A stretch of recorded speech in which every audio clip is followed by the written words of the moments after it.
Hello everybody, welcome back. Got a chance to make another outdoor video for you. Feels like summer is finally here. I'm going to catch you up on some recent records I've been picking up and spinning, a mix of thrift finds and record store finds. Also want to give a shout out to some new subscribers I've picked up. It's good to see. Be sure and leave a comment if you feel inclined to do so. It's always good to hear from anybody. Even just say hi. We love to hear from you. First up, I'm going to start off with some recent thrift finds.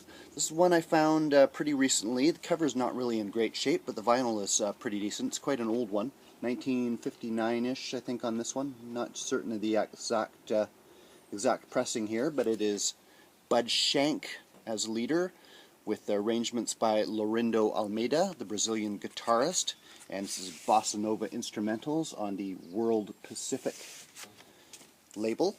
Quite early Bossa Nova, so Bud Shank on alto sax and flute, with arrangements by the great Brazilian guitarist Laurindo Almeida. Very nice shape there. I popped into, actually, the same thrift store where I found that. A week or two before that I popped in, and I found the entire discography of one artist in one scoop. So I picked them all up, and they're all in outstanding shape. They're some 60s folk records, kind of a genre you don't hear a lot about in kind of record collecting circles these days. It kind of doesn't get a lot of respect. These records don't seem to go for too much outside of the odd artist here and there. Not too many people picking up on them. They're always in thrift stores and dollar bins, but enormously popular and influential, especially kind of late 50s, early to mid 60s, before giving way to more of a folk rock sound, with groups like the Byrds and stuff incorporating that sound, that folk sound, into their music. But this is an artist called a duo called Joe and Eddie. They were folk singers with quite a gospel feeling to their music. They're a duo. They were both from various parts of the U.S. Both moved to the Berkeley area of San Francisco as kids. Went to high school together, were in choir, doing singing competitions and stuff, and eventually teamed up as a duo rather than have to compete against each other. And eventually progressed into doing live gigs and got a recording deal with GMP Crescendo. And I found all of their albums. They recorded 8 albums from 1963 to 1966, all on the GMP Crescendo label. I picked them all up, outstanding condition for their age. The odd kind of cutout hole, the odd very light mark on the vinyl, but otherwise just excellent shape for their age. I'd seen these guys' records around before, never really checked them out. I was kind of curious, but when I saw them all in the same place there, obviously from the same former owner, I had to go for them. So as I said, they recorded 8 albums, self-titled, Joe and Eddie here. There's a Meetin' Here Tonight, kind of their signature song, very revivalist gospel kind of feeling to that one. Again on GMP Crescendo. Live in Hollywood, blue GMP Crescendo label. Volume 4. I'm just going to flip through these quickly as far as content, they're all fairly similar. Black label on this one. Tear Down the Walls. Coast to Coast, another live one. Walking Down the Line, great cover there. I've seen this one before. Just all in beautiful condition here. And their final album was called The Magic of Their Singing. Now, the only kind of one that deviated from the norm was this one, Walking Down the Line, which attempted to come to terms with the folk rock sound, as they cover a few songs by Bob Dylan, and there's some by written by Jackie DeShannon, specifically for them, according to the liner notes, and also songs by Tom Paxton, Sylvia Fricker, and arrangements actually by Leon Russell on there. But other than that, fairly typical style on all their albums, very gospel fueled, close harmony, quite fast tempo, call and response kind of duet singing. Very nice stuff. Unfortunately, in 1966, Joe was killed in a car accident, which brought an end to their career. Eddie has continued in music to this day in various capacities, mainly as a songwriter. Next up, I found a A few thrift store records with some very obvious writing on the label. Obviously they're not going to be worth a whole lot of money. Maybe a lot of collectors are going to kind of turn their noses up at this kind of thing. But if the records are in good shape, I kind of don't mind. I find it kind of interesting when you find a record with these kind of markings on it, how what it can tell us about how records were a part of people's lives in those days. Part of the fabric of their lives, not kind of an object to be stored in plastic sleeves and stored on shelves. First up, this is a Hawaiian one actually. I picked up. Looked kind of interesting. Couldn't find any listing for this on Discogs. Lee Fernandez and Brothers, Hapa. From what I can gather, they were some kind of a cruise ship act on the Libro label. Obviously, you can tell by the fashion, 70s.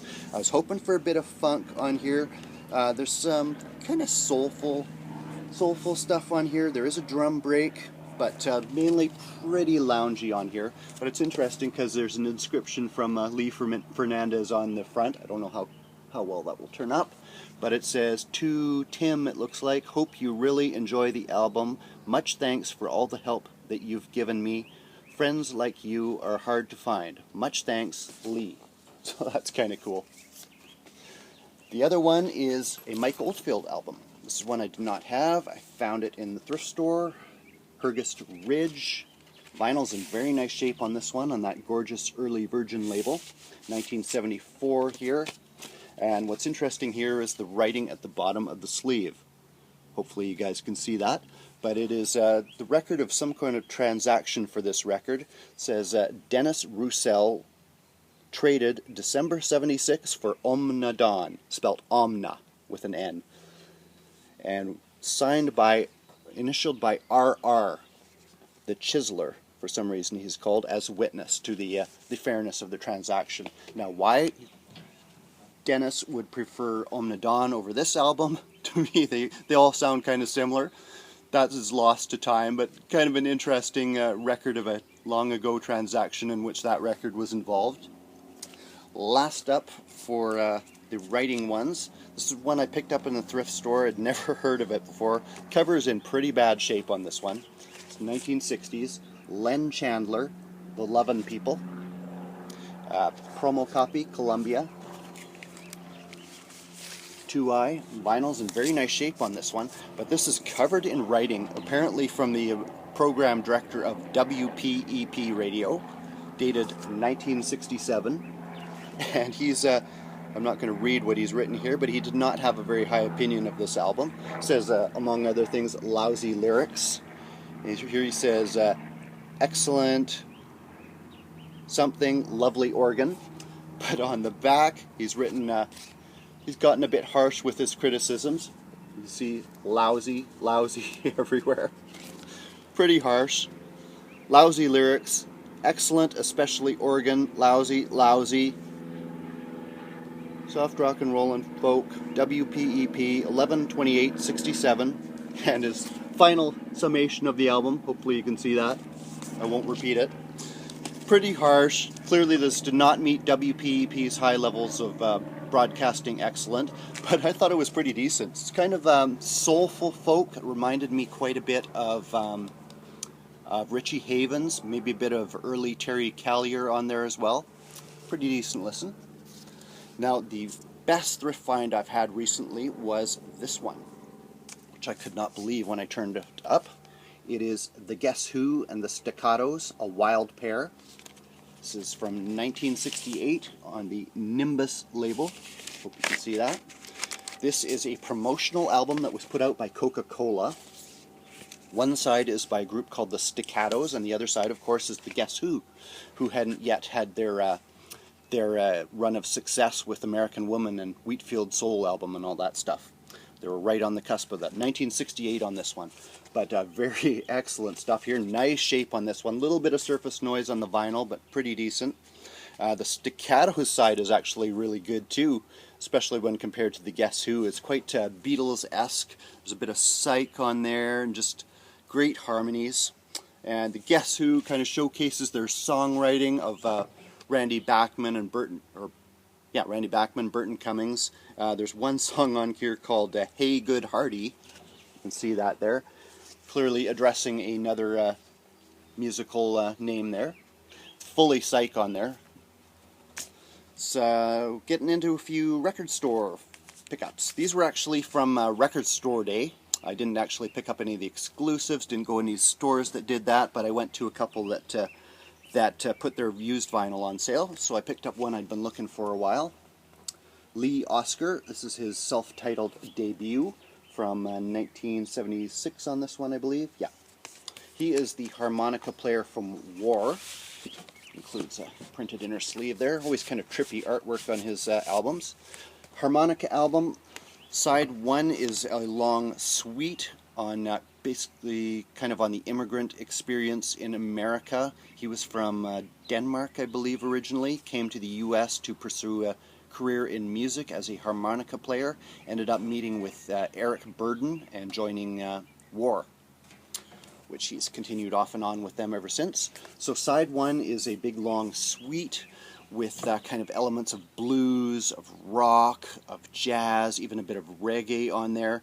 His Lee Oskar's music, solo music, is quite hard to pigeonhole, but side 2 he gets into the more typical War kind of low-riding, laid-back funk kind of sound, and actually members of War playing with him on there. So very nice stuff.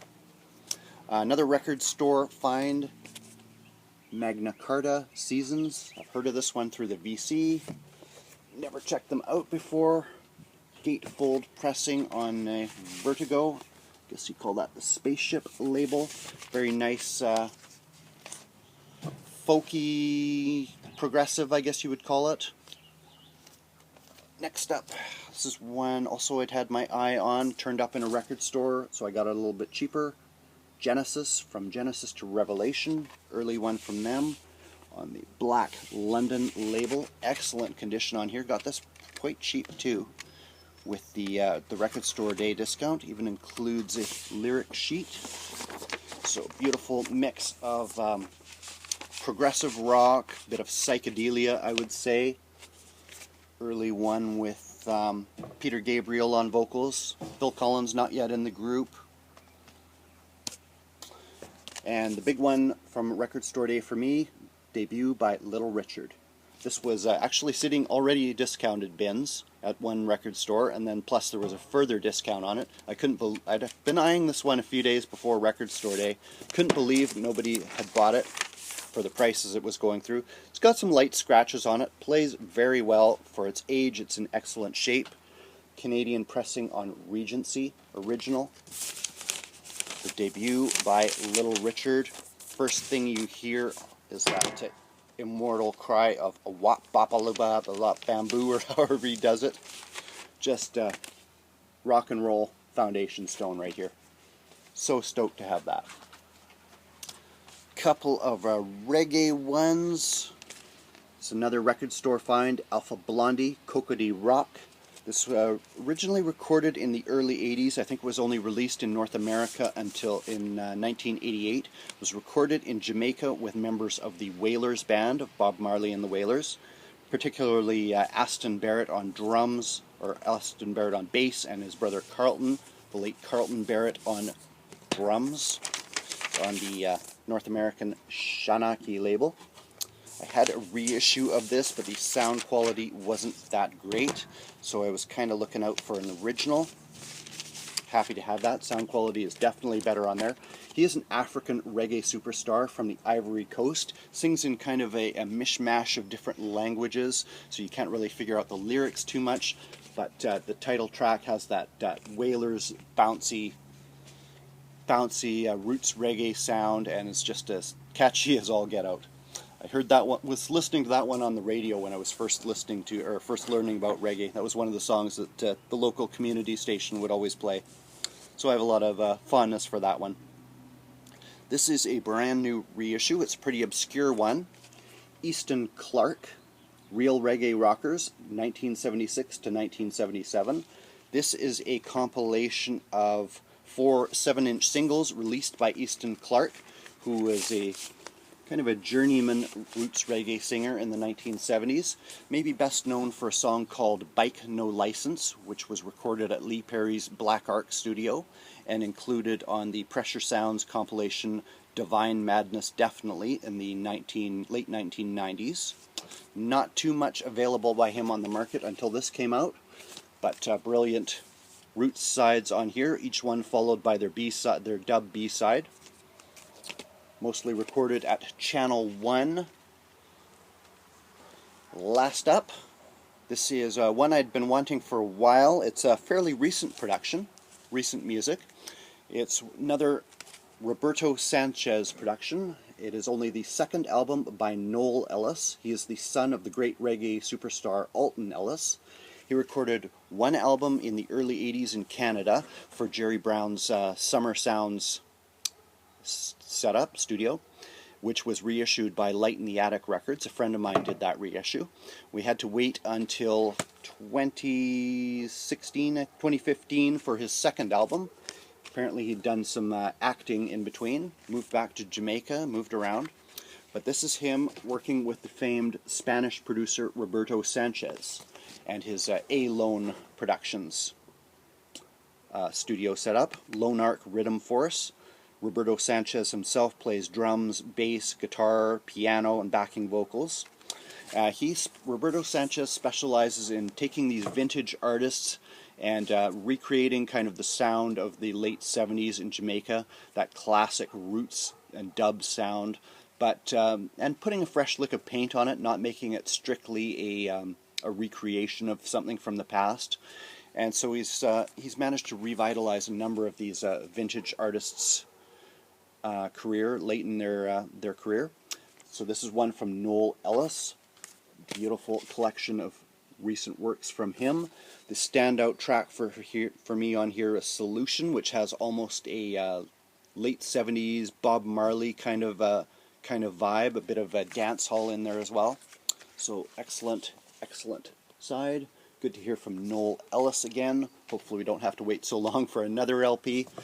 So that's what I've got for you today, guys. Hope you enjoyed. Please leave your comments below and take care.